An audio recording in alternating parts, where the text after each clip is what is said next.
तत्वों में मोक्ष तत्व अंतिम व अत्यंत महत्वपूर्ण तत्व है। वह जीव मात्र का चरम और परम लक्ष्य है। जिसने समस्त कर्मों का क्षमा करके अपने साध्य को सिद्ध कर लिया, उसने पूर्ण सफलता प्राप्त कर ली।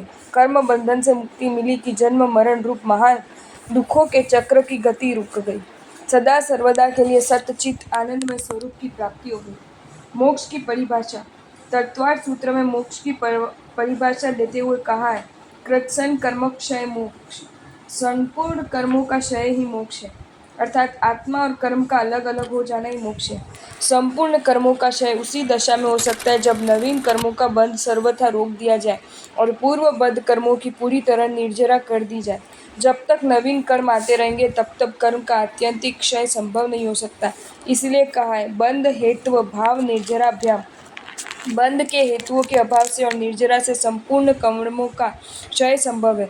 मिथ्यात्व आदि बंधु हेतुओं का अभाव संवर द्वारा होने से नवीन कर्म नहीं बंधते और पहले बंधे हुए कर्मों का अभाव निर्जरा से होता है। इस प्रकार संवर और निर्जरा मोक्ष के दो कारण हैं। कर्मक्षय की श्रृंखला में सर्वप्रथम मोहनीय कर्म क्षीण होता है और उसके क्षीण होने के अंतर्मुहूर्त पश्चात ज्ञानावर्णीय, दर्शनावर्णीय और अंतरा इन तीन कर्मों का भी क्षय हो जाता है। इस प्रकार चार घाती कर्मों का क्षय होने पर केवल ज्ञान, केवल दर्शन प्रकट होता है और आत्मा सर्वज्ञ सर्वदर्शी बन जाती है। मोहनीय आदि चार घाती कर्मों के आत्यंतिक क्षय से वितरागता और सर्वज्ञता प्रकट होती है। फिर भी वेदनीय आदि चार अघाती कर्म शेष रहते हैं, जिनके कारण मोक्ष नहीं होता है। इन अघाती कर्मों का भी जब क्षय होता है तभी मोक्ष होता है और इस स्थिति में जन्म मरण का चक्र समाप्त हो जाता है। दूसरे शब्दों में मोक्ष का अर्थ है मोह का क्षय, राग और द्वेष का पूर्ण क्षय, आत्मा का अपने शुद्ध स्वरूप में चिरकाल तक स्थिर रहना, यही मोक्ष है। कर्म से मुक्त होने पर आत्मा एक समय में लोकाग्र भाग पर स्थित हो जाती है। इस लोकाग्र को व्यवहार भाषा में सिद्धशिला, सिद्ध के रहने का स्थान कहते हैं। प्रश्न हो सकता है, मुक्त आत्मा लोक के अग्रभाग में जाकर क्यों स्थिर हो जाती है, आगे क्यों नहीं जाती? धर्मास्तिकाय और अधर्मास्तिकाय द्रव्य लोकाकाश में ही है, उससे आगे अलौकिकाकाश में नहीं है। धर्मास्तिकाय द्रव्य गति में और अधर्मास्तिकाय जीव की स्थिति में सहायक होते हैं। अलौकिकाकाश में ये दोनों द्रव्य न होने से मुक्त आत्माओं का न गमन होता है और न ही स्थिति होती है, अतः उनका गमन लोकांत तक ही होता है। मोक्ष का स्वरूप। सर्वार्थ सिद्ध विमान से 12 योजन ऊपर 45 लाख योजन की चौड़ी गोलाकार व छत्राकार सिद्धशिलाएं, वह मध्य में 8 योजन मोटी और चारों ओर से क्रमश घटती घटती किनारे पर मक्खी के पंख से भी अधिक पतली होती है। और पृथ्वी श्वेत स्वर्णमयी है, स्वभावत निर्मल है और उल्टे रखे हुए छाते की आकार की। इसका परिक्षेत्र 1,42,30,249 योजन है। इस पृथ्वी के 1 योजन ऊपर लोक का अंत होता है। भव के चरम अंतिम समय में शरीर का त्याग करके मुक्त जीव एक समय में ही सीधा मोक्ष में चला जाता है। अंतिम अवस्था में जिस आकार से मुक्ति प्राप्ति है उसी आकार में आत्म प्रदेश स्थित होते हैं।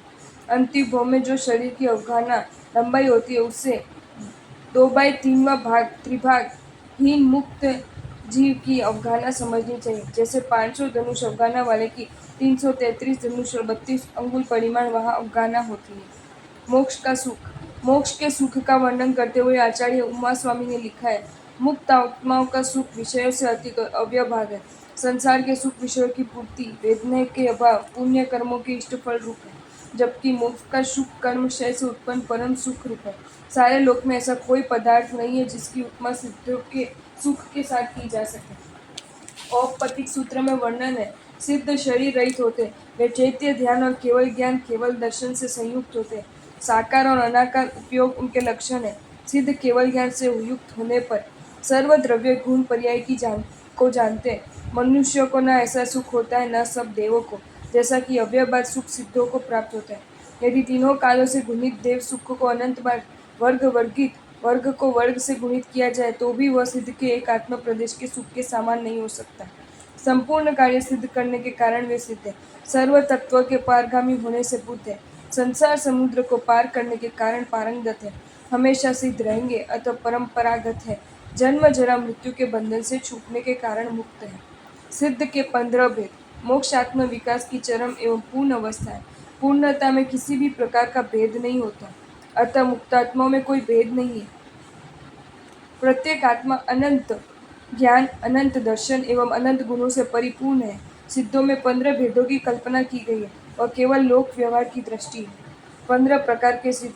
जिन्न सिद्ध, तीर्थंकर पद प्राप्त करने के पश्चात जो सिद्ध हो, जैसे अरिहंत परमात्मा।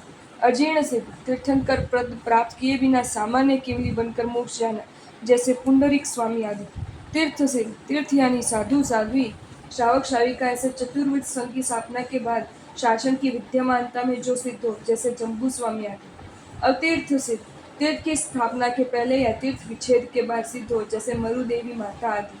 गृहस्थ लिंग सिद्ध, गृहस्थ वेश में सिद्ध हो, जैसे मरुदेवी माता। अन्य लिंग सिद्ध, तापस आदि अन्य धर्म के वेश में सिद्ध हो, जैसे वक्कलचीरी आदि। स्वलिंग सिद्ध, साधु वेश में सिद्ध हो, जैसे जैन मुनि। स्त्रीलिंग सिद्ध, स्त्री शरीर से मुक्त जावे, जैसे चंदन बाला आदि। पुरुष लिंग सिद्ध, पुरुष शरीर से मुक्त जावे, जैसे गौतम स्वामी आदि। नपुंसक लिंग सिद्ध, नपुंसक शरीर से मुक्त जावे, जैसे गांगेय आदि। प्रत्येक बुद्ध सिद्ध, वृद्ध बैल आदि जैसे बाह्य निमित्त से स्वत बोध पाकर मोक्ष जावे, जैसे करकंडू मुनि आदि। स्वयं बुद्ध सिद्ध, किसी बाह्य निमित्त के बिना तथा गुरु आदि के उपदेश के बिना कर्म की लघुता के कारण अपने आप स्वत वैराग्य पाकर मोक्ष जावे, जैसे कपिल केवली आदि। बुद्ध बोधित सिद्ध, दूसरे के उपदेश से वैराग्य पाकर मोक्ष जावे, जैसे वायुभूति गंधर आदि। एक सिद्ध, एक समय एक ही मोक्ष जावे, जैसे श्री महावीर स्वामी। अनेक सिद्ध, एक समय में अनेक मोक्ष जावे, जैसे श्री ऋषभदेव स्वामी। इस 15 प्रकार के सिद्धों का निर्वाण सुख मोक्ष सुख पूर्णतः एक जैसा ही होता है, उसमें किसी तरह का अंतर नहीं होता। मोक्ष तत्व के 9 भेद, 9 द्वारों से मोक्ष तत्व की विचारना। सदपद प्ररूपणा, कोई भी पद नाम वाला पदार्थ विश्व में विद्यमान है या नहीं उसका प्रमाण देकर निरूपण करना। जैसे मोक्ष सत्य विद्यमान है, उसकी सत्ता अवश्य है। मोक्ष पूर्व में भी था, वर्तमान में भी है और भविष्य में भी रहेगा, अतएव वह सत्य है।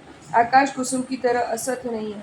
द्रव्य द्वार, कोई भी पदार्थ जगत में कितने उसकी संख्या बताना, जैसे मोक्ष में अनंत सिद्ध है।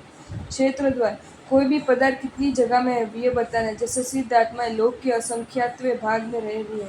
सिद्ध शिला के ऊपर 1 योजन के अंतिम कोष के छठे भाग में 333 धनुष 32 अंगुल प्रमाण क्षेत्र में सिद्ध जीव रहते हैं। स्पर्शना द्वार, कोई भी पदार्थ कितने प्रकाश आकाश प्रदेशों को स्पर्श कर रहा है ऐसा सोचना, जैसे सिद्ध के जीव लोक के असंख्यात भाग को स्पर्श करते हुए रहे। क्षेत्र से कुछ अधिक स्पर्शना होती है।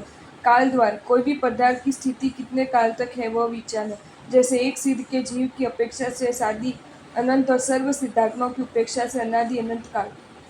अंतर्द्वार, वर्तमान में पदार्थ जिस स्वरूप है उसका त्याग करके दूसरे स्वरूप को धारण करे, उसके बाद पुनः वही स्वरूप को धारण कर सके या नहीं, धारण करे तो बीच में कितना अंतर पड़े वह बताना। मोक्ष में अंतर नहीं है, क्योंकि मोक्ष में गए हुए जीवों को संसार में आकर वापिस मोक्ष में जाना नहीं होता। भागद्वार, कोई भी पदार्थ की संख्या दूसरे सजातीय या विजातीय पदार्थों की अपेक्षा से कितने भाग में है या कितने गुण अधिक है वह सोचना। सर्व जीवों के अनंतव्य भाग में मोक्ष के जीव है। भाव द्वार, औपशामिक शायिक आदि 5 भावों में से वह पदार्थ कौन से भाव में समाविष्ट है ये बताना। सिद्ध आत्मा को शायिक और पारिणामिक भाव होता है। शायिक भाव में केवल ज्ञान और केवल दर्शन और पारिणामिक भाव में जीवत्व होता है। अल्प बहुत्व, पदार्थ के प्रकारों में परस्पर संख्या का अल्पत्व तथा बहुत्व अर्थात हीनाधिकपना बताना। सबसे अल्प नपुंसक सिद्ध होते हैं, उनसे संख्यात गुना अधिक स्त्री सिद्ध होती है, उनसे संख्यात गुना अधिक पुरुष सिद्ध होते हैं। एक समय में 10 नपुंसक 20 स्त्री और 108 पुरुष सिद्ध हो सकते हैं।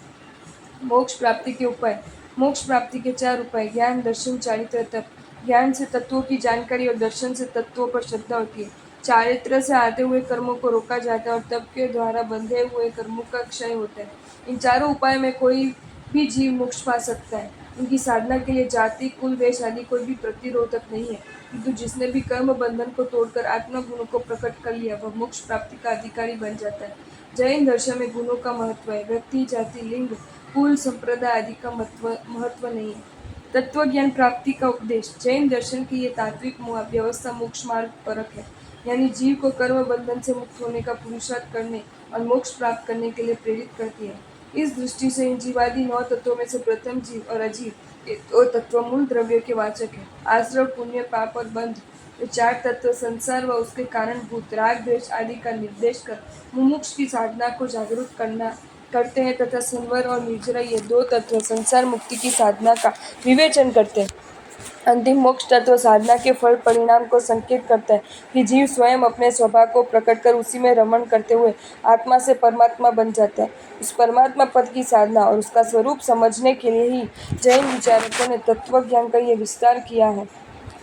इस स्वरूप को समझकर उसकी ओर प्रवृत्त होना ही तत्व ज्ञान की सार्थकता है। बुद्धि का सार है तत्व विचारना और देह का सार है व्रत संयम का पालन करना।